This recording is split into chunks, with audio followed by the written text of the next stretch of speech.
January of 2020 seems like a very long time ago. And that's not because of the amount of time that's passed, but because of the circumstances that we've witnessed this year. With so many things going on, the biggest of which has been the pandemic that we have faced, the year has seemed very long and troubled. And whether it was providence or irony, way back in January, and actually even a little earlier than that, the church here at Gooch Lane established this as our theme for the year. Let the peace of God guard your hearts and minds. Throughout this tumultuous year, there have actually been a number of opportunities that have been given to better understand this idea of the peace of God and how that this peace of God can truly guard our hearts and minds as all of these challenges and problems have come. Let me illustrate just a few of these opportunities. Probably on average of twice a month, articles have appeared in our weekly bulletin that center on this idea. In fact, a series of those articles that I've been working on personally have been entitled The Resilient Christian. And this is taken from a word that one of our elders expressed that he desired at the beginning when this theme was established, that the Christians of this congregation could develop a better resilience. And so this series of 9 articles so far have centered on that idea. Others who have been regular contributors to the bulletin have also expanded that theme. Both Eric and Carl have dealt with topics that are specific and peculiar to the ideas of the things that we faced this year. Our sermons have also provided a number of opportunities to grow in this idea of the peace of God. Way back in January, we inaugurated this series of studies with a sermon entitled, No God, No Peace. And from that, in my sermons, we have developed a number of ideas about God, of understanding who this God of peace is. We spent an entire series on the kindness of God, and we've talked about the patience of God, and we've talked about becoming more like Jesus in a series of studies on the Beatitudes.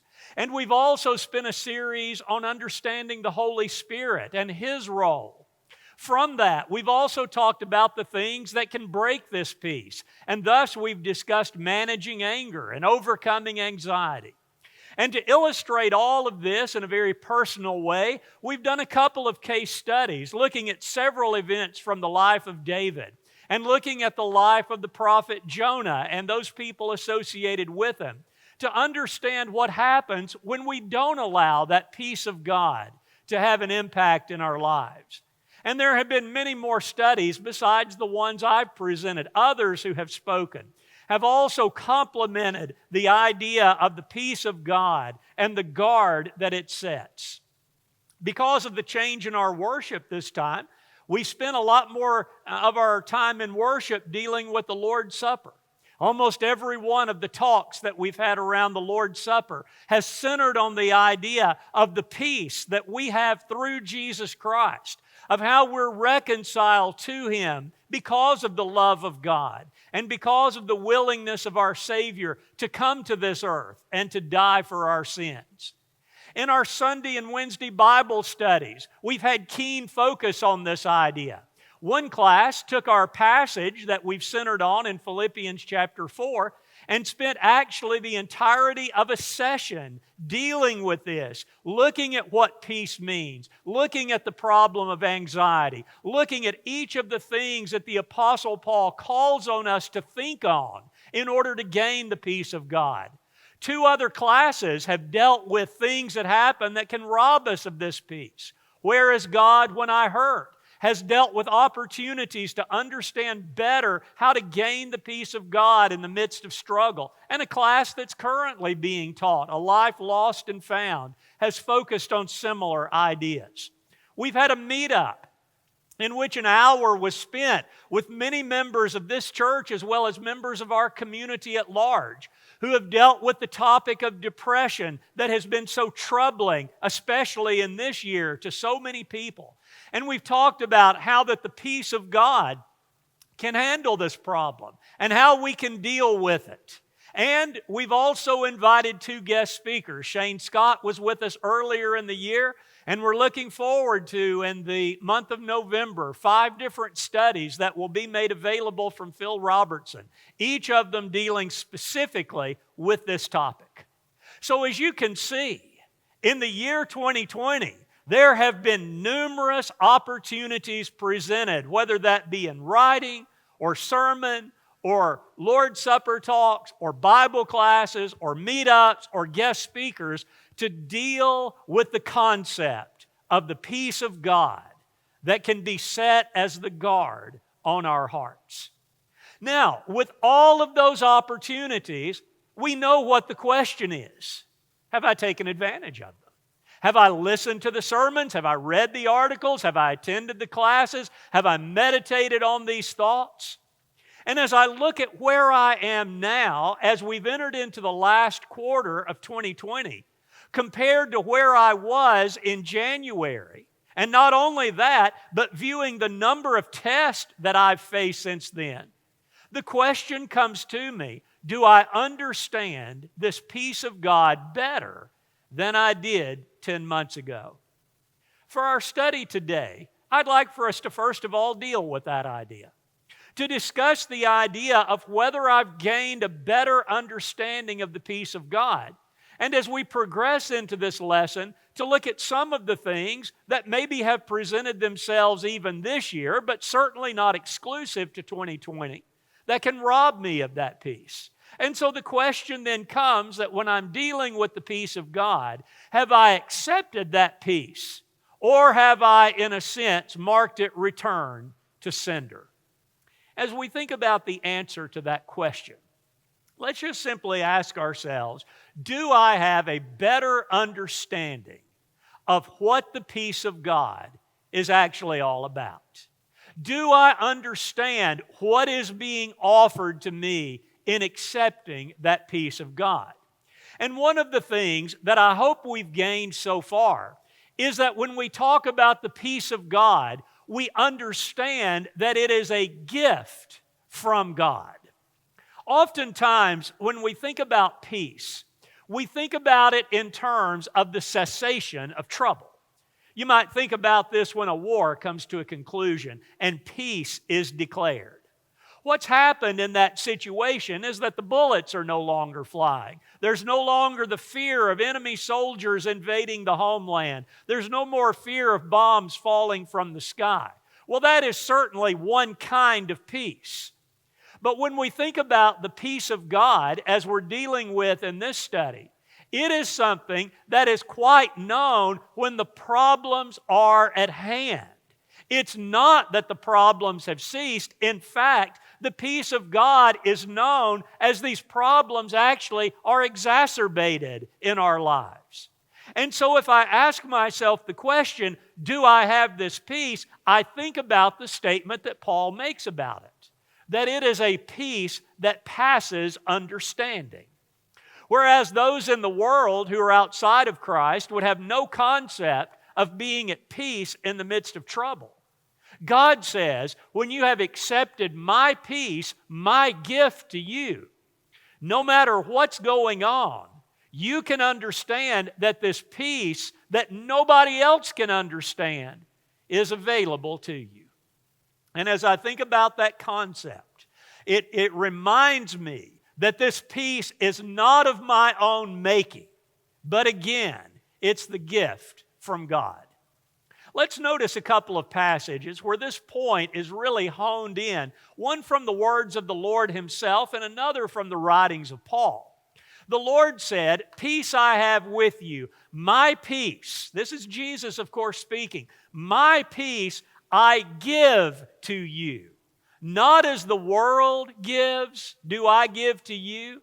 Let not your hearts be troubled, neither let them be afraid."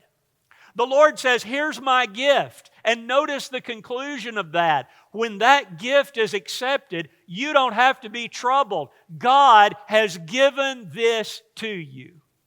We think also about what the Apostle Paul wrote to the Thessalonians when he said, "Now may the Lord of peace Himself give you peace at all times in every way. The Lord be with you."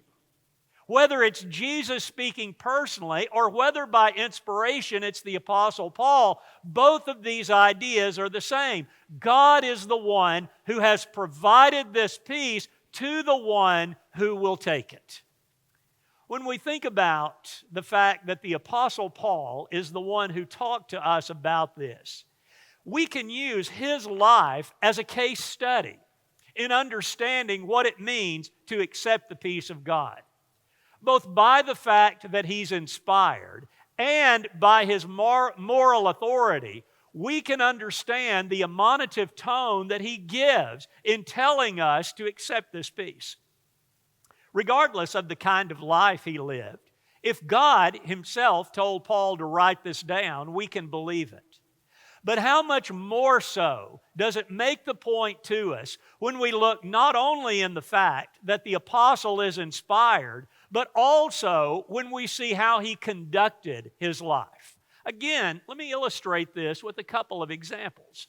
In Acts chapter 16 and verse 25, we're told about a time when the apostle had been thrown into prison. He and Silas are there, and the text tells us about midnight, Paul and Silas were praying and singing hymns to God, and the prisoners were listening to them. Here they had been thrown into prison because of the very fact of their association with God.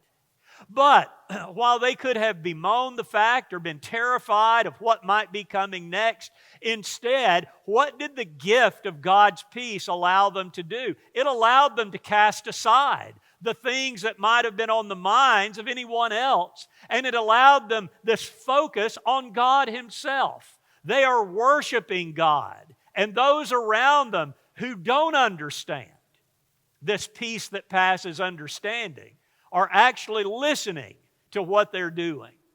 We then look in Philippians chapter 4, very near the passage that has been on our minds this year, and we read the apostle stating this about his life. He says, "Not that I am speaking of being in need. I have learned in whatever situation I am to be content." That's the peace that passes understanding. Whether you're in prison, whether you're being hauled in front of magistrates, whether they're leading you out to be stoned, regardless of the situation, Paul has said, "I'm content. I know that God is with me and that God has given me this great gift." So, here is the apostle who has demonstrated the fact that he is a God-inspired writer, but has also demonstrated the fact that by his life, he has the moral authority to speak on this topic. Thus, when we hear the apostle writing, "Do not be anxious about anything, but in everything by prayer and supplication with thanksgiving, let your requests be made known to God, and the peace of God, which surpasses all understanding, will guard your hearts and minds in Christ Jesus," we can understand that he knows what he's talking about. This is the peace of God. This is the gift that God has given to those who will accept it. But maybe this year, or maybe even at earlier points in your life, you've had difficulty understanding and accepting this gift that God gives. There are many enemies, both without and of our own making, that would rob us of this peace, of not giving us the peace that passes understanding, of not giving us the comfort of mind, but instead working against these very things that God says we can have. Surely it would be beyond the parameters of our study today to try to list every one of these. But what I would like for us to do is to focus in on three. Three that I believe are very common, and perhaps three that you're seeing in your life if you're not understanding this gift that God has given to you. And let's begin with the most basic of the three, and that is simply the fact that you cannot know the peace of God if you do not have peace with God. In a variation of what we talked about earlier, we said that to receive the peace of God, we must understand it's a gift. let's also understand that to receive the peace of God, we have to be at peace with God. So perhaps this idea goes back to our war illustration. To be at peace with Him means that the hostilities have ceased. And the Apostle Paul, as he wrote to the Romans, put it in terms very similar to that. In chapter 5 and verse 10, he said, "For if while we were enemies, we were reconciled to God by the death of His Son, much more, now that we are reconciled, shall we be saved by His life." Now, while that may be in terms of being enemies, there is a stark difference. There has been no peace treaty drawn up in where God gives a little and we give a little and God says He'll do this and we say we'll do this and we negotiate it. No, none of that. The way that we can come to peace with God is by understanding that through His grace, He has offered a unilateral peace treaty. There is nothing He needs from us.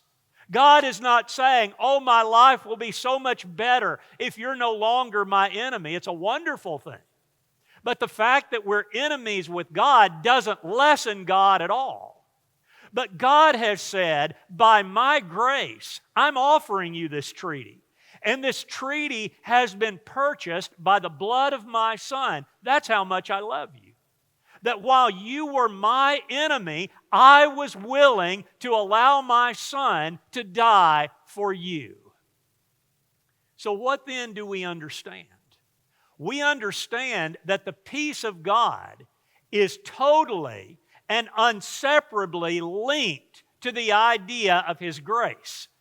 And that would explain then why 17 of the 27 New Testament books begin their introductions with some idea of linking the concepts of grace and peace. I believe in every one of the apostles' writings. In the introduction, he says something to the effect of, "May the grace and peace of God be with you." But not only him, we see other New Testament writers in these epistles doing the very same thing. Why is that? Well, these writers understood that if there is a failure to be at peace with God, it is because the grace of God has been rejected. The only way that you and I can have this peace is in understanding that God's grace is absolutely essential and necessary. So with that in mind, let's ask a very basic question then. If that is my problem, how do I defeat this enemy? If the reason I do not know the peace of God is because I have rejected God, how do I defeat that enemy? There's nothing I'm going to tell you right now that is earth-shattering. In fact, I imagine everyone with even the most basic knowledge of the Bible is way ahead in the point that I'm going to make. And it's simply this: I've got to determine what is preventing the acceptance of that grace. Maybe a number of things. It may be that I have not come to a 100% conclusion even that there is a God.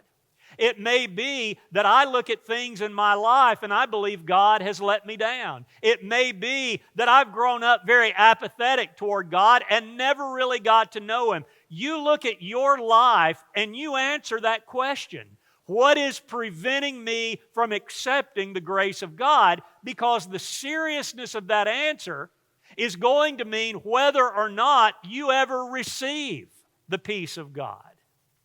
But let's put something else just as basic with it.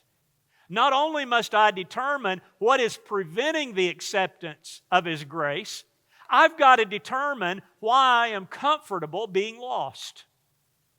Let me speak to any of our listeners in this study who know exactly who God is and what God has done, and you understand the blood that was shed on your behalf, and you understand grace, but yet you've never made the commitment to God in baptism for the forgiveness of sins to be saved.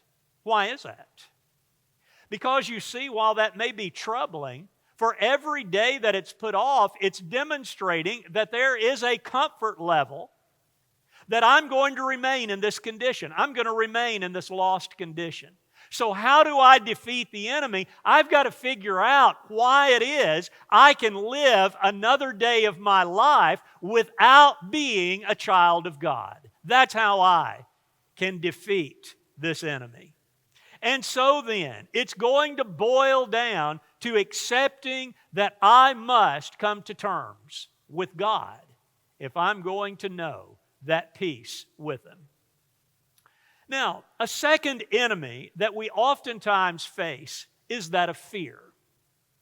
I'd like for us to understand this point from a very, what I think, unusual passage that we read from John as he's writing the book of Revelation. He's given a picture here of all of those who are lost. Have you ever noticed, as he writes about this, who's first in line for the second death? He says, but as for the cowardly, isn't that interesting? Especially when compared to the ones that come after it, the faithless, the detestable, murderers, sexually immoral, sorcerers, idolaters, all liars. They'll have their portion in the lake that burns with fire and sulfur, which is the second death. I imagine if any of us had been writing this list, cowardice would probably not have even been mentioned, but for certain would not have been at the beginning. We would think maybe murder is the worst, or maybe idolatry and going against God, or maybe the sexually immoral, or interestingly, what we typically remember about this verse, and that's liars. But yet, who does God, in this inspired writing, list at the front of the line? It's the cowardly. And so as we explore what this word means, I found a couple of things that are very interesting that we can associate with this word coward. One of them is the loss of moral gumption needed to follow the Lord. In other words, we may have started out on the journey, but something scared us off. And that word gumption is a good word because it has a nuance to it that means we're just going to put our shoulder to it. We're going to do what's necessary. And though this fear may be there, we're going to plow through it. Cowardice is saying, no, I'm not going to do that. I've lost that courage. And the second idea fits in very much with that, where it's this excessive fear or dread of losing, causing faint-heartedness. Certainly what John is not saying is that our lives are totally absent of fear. That's not what cowardice is. Cowardice is where we look at fear and we turn around and go the other way. So let me illustrate this from a passage that I think will bring a little clarity to it from the lives of the apostles. If you'll recall, as they were with Jesus on one occasion, they were in a boat and a great and terrifying storm came up on the sea, and they thought they were going to die. And they go to Jesus and they complain to Him that He's asleep and terrible things are happening. I want you to notice what Jesus says to them because He uses the exact same word as cowardly, though often our translations will put a different word in. He says this, "Why are you afraid, O you of little faith?" Then He rose and rebuked the winds and the sea, and there was a great calm. So here is Jesus, and He says to them, why are you being cowards? Why does He give them this harsh rebuke? After all, a storm is frightening, especially if you're in a boat that maybe is creaking and groaning and you're afraid it's going to fall apart. Well, here's the reason. God was in the boat with them. God was with them in the storm.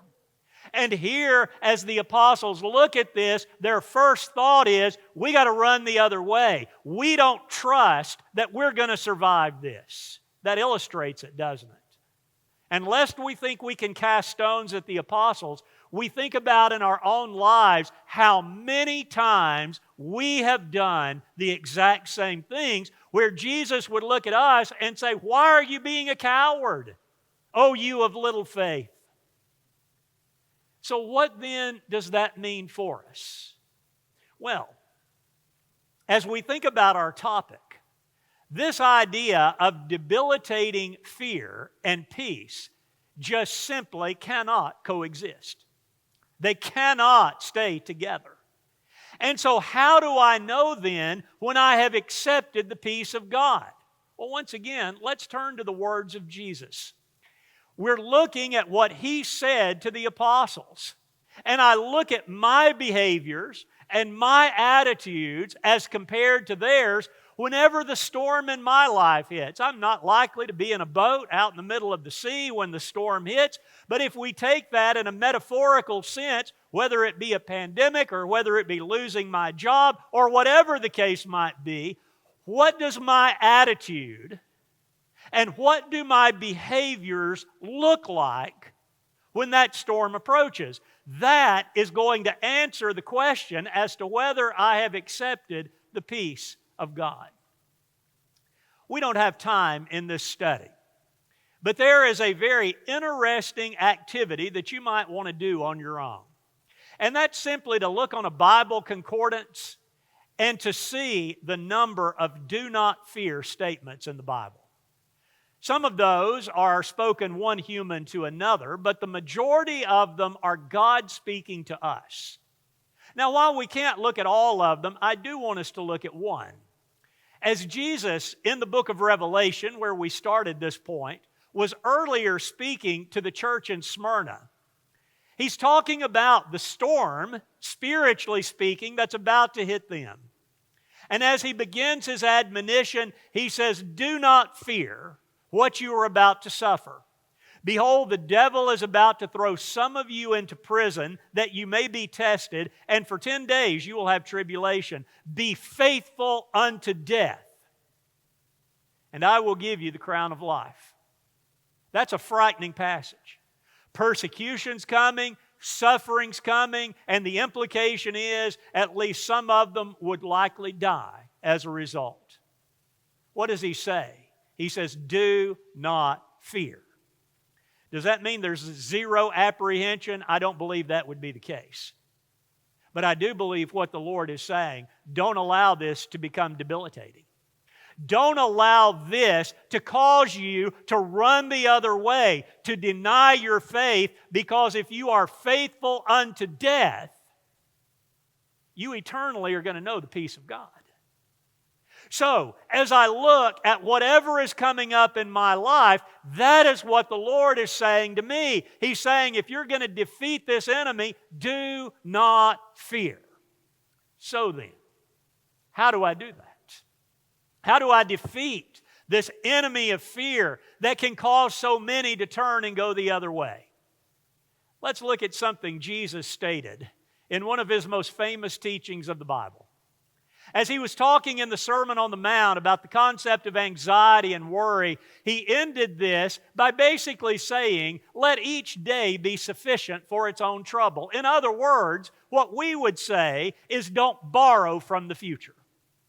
So many times what scares us is what we think might happen. And so we look at our future and we say, well, on this trajectory, this might happen, or that might happen, or this might come, or that might come. And Jesus says, just stop it. You don't even know if you've got a tomorrow.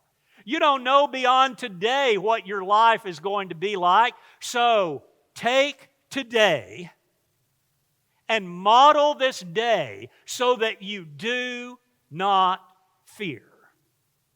That perhaps is one of the hardest things that especially Western Christians struggle with. We like our lives planned to the tombstone. We like everything in place when we can retire, the money coming in at retirement, the insurance that's there. But yet what Jesus says, if you're going to defeat fear, you've got to realize you've got today. So pray for your daily bread. And do not borrow trouble from the future. But let me add with that also that we've got to trust God to deliver us through the storm. I understand that that sounds so much like a platitude. But I want you to understand it through what we've been talking about in this study. I don't know what your storm is. It may be something that we share in common. It may be one of the 20 things that we've struggled with so far in these 10 months of this year. Or it may be something much more chronic than that. It may be something that you have struggled with all your life. But if I am going to defeat fear, what that means is I must come up with a very real trust that God can help me. The reason for that is that fear will keep me from reaching what I can be spiritually through Jesus Christ. I suppose if we broaden that point out to a secular nature, we could say fear keeps us from lots of potential. There's a lot of reasons people don't succeed in athletics or business or whatever they choose to do. And it's being scared. It's saying, if I go out on the court and give it my very best, I may embarrass myself. Or if I go into this business, I may lose my money. Or if I do this, this may happen. And so we could say that in a sense, there are mountains of untapped potential that are sitting there because someone was too scared to act. Well, if that is true in a secular sense, how much more is the case in a spiritual sense, where God has said, do not fear, press forward, trust me, whatever the storm is, trust me, and I can help you to become what I want you to become. Well, how is that going to happen? It's going to happen when we trust that God will get us through the storm. Years ago, we used to sing an old song that was called, I Know the Lord Will Make a Way for Me.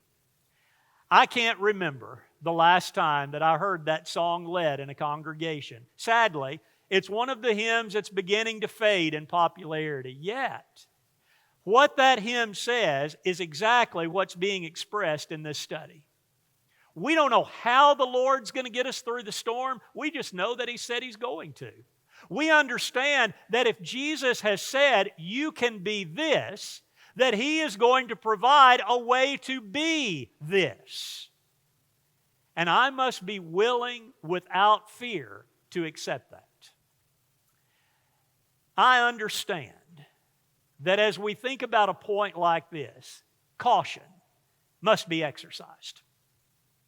We look in the Bible, and there are occasions where we see people being cautious. By God's own plan, they're doing that. But we must understand something about caution. Caution may need to be exercised. However, caution must never be allowed to become cowardice.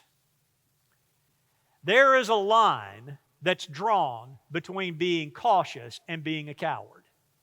And I don't pretend to tell you today that that line is as easy to see as the double yellow lines in the middle of a highway, because many times it's not. But I will say this, that God has given a fair amount of warning about saying, I'm going to sit on the sidelines. I'm not going to get close to anything that might hurt me. I'm not going to put myself out. He's told us a lot about that and how He does not approve of that idea. Thus, when I think about one of the enemies of peace, I must understand that I cannot allow a cautious spirit to keep me from trusting that God will get me through the storm. That's how God is going to help me to defeat this enemy.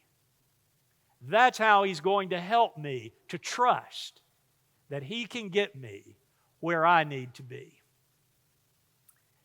The final point is really not a new one. It just simply pulls the first two together. So here we are, we don't know who God is. Here we are, we're allowing peace not to be gained because of fear.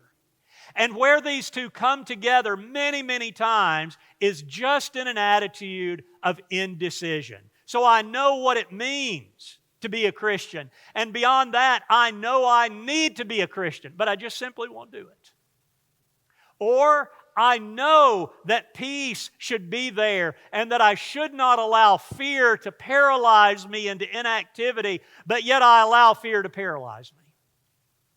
And so each day is somewhat like dying 1,000 deaths spiritually, because here are all of the things that I know I ought to be doing, yet I am not doing them. That's an enemy of peace. So how do I overcome that? How is it that I fight that enemy? The gift of peace is a gift from God. And the gift of peace is given by the grace of God. And the gift of peace is given only to the faithful of God. Consider once again from Romans chapter 5. We read earlier about while we were enemies, Christ died for us. The apostle said as he began that point in verse 1, "Therefore, since we have been justified by faith, we have peace with God through our Lord Jesus Christ." God unilaterally gave the peace treaty, bought by the blood of His Son, calling off the fact that we are enemies and offering us a gift of peace. But that gift can only be accepted when I have faith in Him. Faith can be an awfully nebulous term. We can talk all day long about faith and never really understand what it means. But here's what it means. Faith means that you're going to take a spiritual plunge into this peace that passes understanding. I would associate it with a small child. Here is a child who may be 2 years old, 3 years old, and you set the child up on a step, and you're down below, and you say, "Jump to me." And without hesitation, that little guy leaps right into your arms. The reason for that is he has total faith in you. Now, the first time that you almost drop him, or even worse, you do drop him, that faith is gone. Here's the thing, though. When we take that spiritual leap into the arms of God, God's not going to miss. Now He says, understand, it may not go exactly like you think it will, but you can be assured that whatever the case is, if you are faithful to me unto death, I'm going to give you the crown of life, and that's what you're after. So I've got to be willing to overcome this fear of becoming a Christian. I've got to be willing to overcome an excessive caution that turns into cowardice, that puts me at the front of the line for the second death. And I've got to say that I trust God. That's what faith is all about. Because the lack of faith is going to lead me to anxiety. It's going to lead me to this attitude of, well, I know I ought to, but I should do this, but I really need to, but. That's anxiety. It's being pulled apart in every direction. And if you'll recall, the apostle said this, "Be anxious for nothing." How can I be anxious for nothing? Faith. Real, solid faith. Where you take God at His word, and you believe that God can save. How do I get there? The enemy of indecision is defeated when I trust God 100%. The storm may be swirling about me. Things may look in a chaotic mess. It may look like that the world is collapsing, but if God has said, you can have the peace that surpasses understanding, that means we can have the peace that surpasses understanding. So where are you in that? Do you trust in the Lord with all your heart? It's been a rough year. For a people who perhaps have never been tested as we have been this year, it can be a frightening year. Pandemic, election, Supreme Court justice position coming open. We look at problems around the world. We look at unemployment. We look at the future. And all of these things can be terrifying. So it's a good time to pause and say, do I trust God? Do I know peace because I know Him? So based on our study today, let me admonish you in this way if you're not a Christian. Think deeply about why. Why is it that you're comfortable being lost? And if you decide you're not comfortable with that, do something about it. God has prepared the way. God has offered the terms of peace. God paid the price. God has given you His Son. And He says, I just want to see that you trust me, that you've accepted my grace, and that you have faith, and that you will be a child of mine. Or if fear has paralyzed you, pray to God for strength. And if we can pray with you for that, we'll do it. But may every one of us understand that we're not talking in theoretics. We are talking in real, everyday life. This is what we've been studying about all year. This is what we've been focusing on. And may every one of us have that peace that surpasses all understanding. That's a guard over our hearts. Thank you so much for joining us for this study today. As always, if I can be of help to you in any way in your spiritual journey, please let me know. And as always, let me encourage you to pray that this sickness can be healed, that in our upcoming election things will go smoothly and the Lord's will be done, as we know that it will be done. But whatever the case, let's make sure that today, which may be our very last, is a day filled with peace that longs to know that crown of life that we're promised. Thanks again for tuning in.